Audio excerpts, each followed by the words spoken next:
Alrighty, everyone, welcome back. We are getting back from those two guests leaving us. Thank you again to Faith James and Andrew Tate for joining us today. It was a huge help to us and a great conversation, I think. I am praying that there were no technical difficulties on that. If there were, I am very sorry, but hopefully there weren't, and hopefully we can be ready to go from the future here getting guests on. But let's talk about pro days. There has been tons of stuff happening around the country with pro days, tons of teams, tons of players showing out their ability. And the biggest ones this week, in my opinion, were LSU was a huge one, Michigan, Washington, and then Tennessee, just for fun, we'll throw in there as well. Also, North Carolina also had theirs this week. So tons of big-time quarterbacks were on display this week. And let's start in Baton Rouge and then kind of make our way around the country. Malik Neighbors put on an absolute show.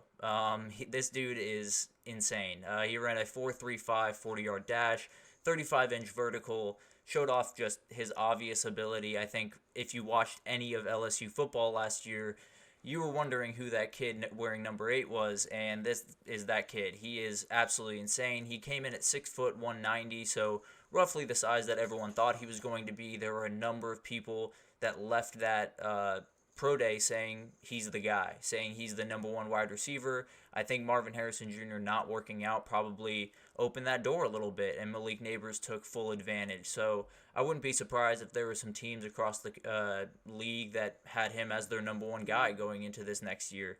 But let's talk about the big dog. Let's talk about the guy that everyone was there to see. Let's talk about Jaden Daniels. He was someone that people, I think the biggest worry about him coming into today actually was what was his weight going to be. He declined to weigh at the combine, I'm pretty sure, and he came in at 6'3", 210, and that is huge news for him. I think that is a perfect size for what you want him to do. Maybe 5 more pounds wouldn't hurt, but I think there were a lot of people that thought they were going to see him somewhere in the 202, 205 region, and that would have been a big problem. So I think having him where he is absolutely huge. He was near perfect on the day, did miss a couple of passes early. He definitely was started a little bit cold, but heated up very quickly and became the player that we've gotten used to seeing because he was ripping the ball all over the field, show his incredibly high upside. Did miss a couple of deep balls, which is a little bit interesting given, his ability to throw those deep balls early on in his or last season at LSU. So that one was a little interesting, but at the end of the day, for the most part, he was money.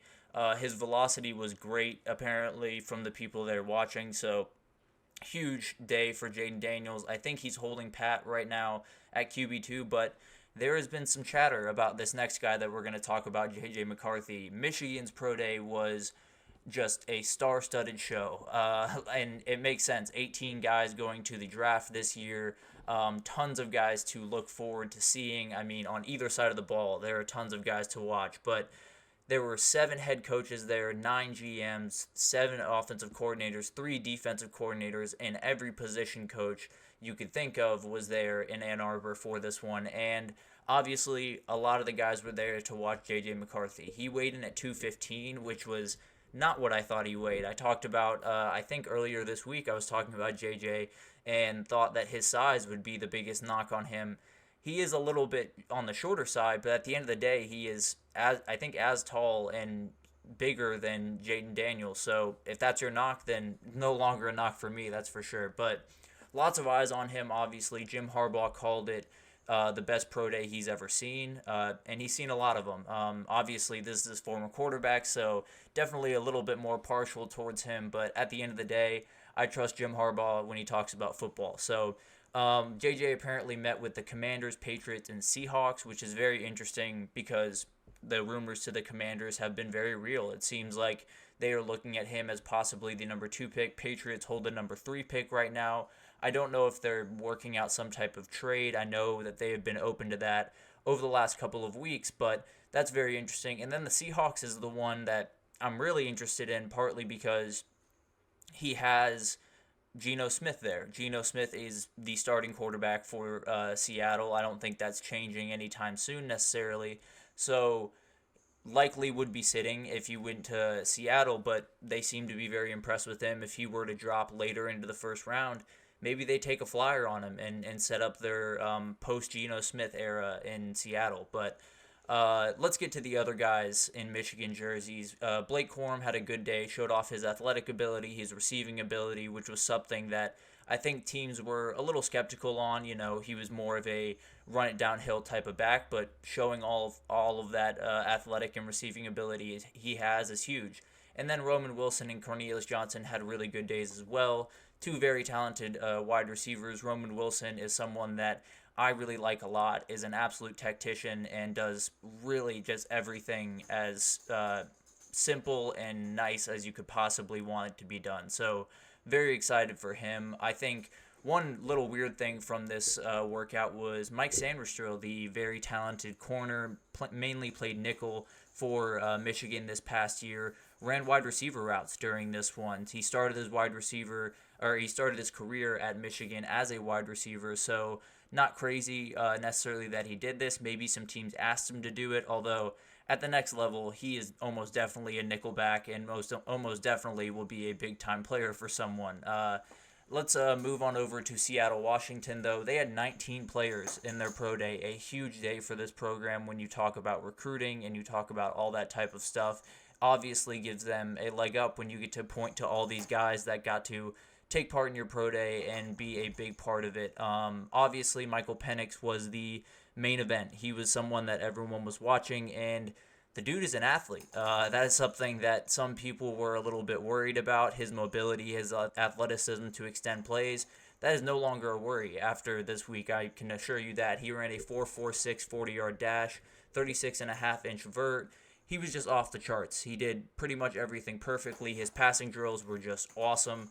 Roma Dunze did not work out. The other wide receivers, though, Jalen Polk and Jalen McMillan, looked really smooth going through workouts. I think Polk was a very underrated guy in this group, is super talented, and if you pick him up as a late-round pickup, I don't think you'd be upset at all. I think he's just incredible. And then let's go over to North Carolina. They have, obviously, Drake May. That is the main event. That's the guy that everyone's there to see. But honestly, I think there would be a number of people that would want to see Omarion Hampton work out if they could, but he is still 1 year away from eligibility. I think he would have been one of the top running backs in this class if he was able to declare. But for right now, let's talk about Drake May. The dude just ripped. That's the way he plays football. He is a very much the gunslinger type guy who is going to sling the ball downfield, is going to trust himself, throw off platform, do a number of things that some people might not love you doing if you're the quarterback coach, but he's got the ability. There's no two ways about that. Did start a little bit slow, missed some guys where he probably shouldn't have, but at the end of the day, had a very good day, threw a beautiful 65-yard pass off balance on the absolute money. So he's one of those guys that you know the ability's there, you know the arm talent there is there.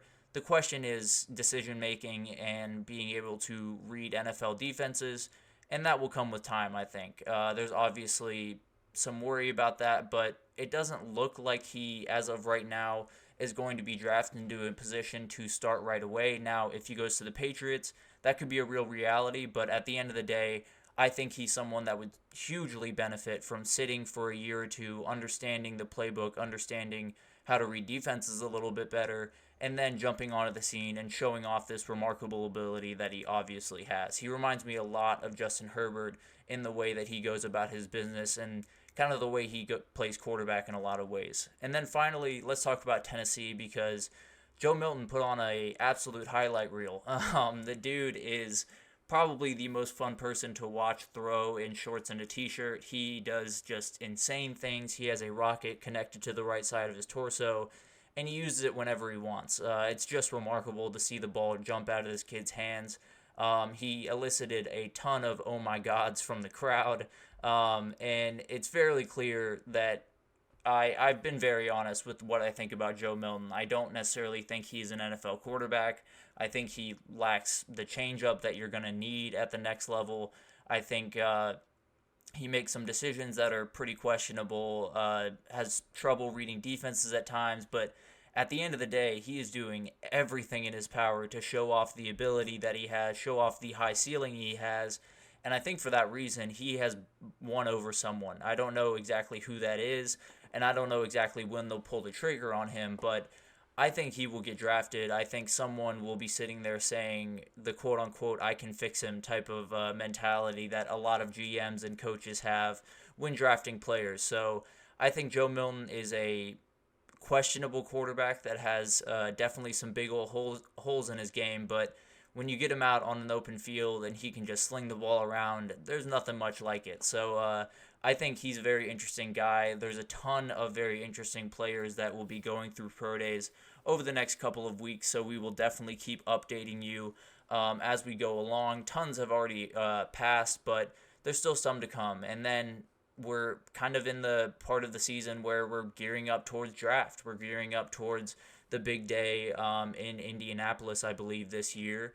And very excited for that day. It's always really, really fun to see who gets taken number one overall. I think we know who that's going to be this time around. But it's always fun leading up to the draft, and we're getting closer every single day. So I will keep you updated with all the happenings there. But we're going to take our final break here, and when we come back, we're going to talk about spring practice intel. There's been a ton of spring practices going on around the country, and some guys that are standing out or not so standing out. But we will talk about that right when we get back from this break.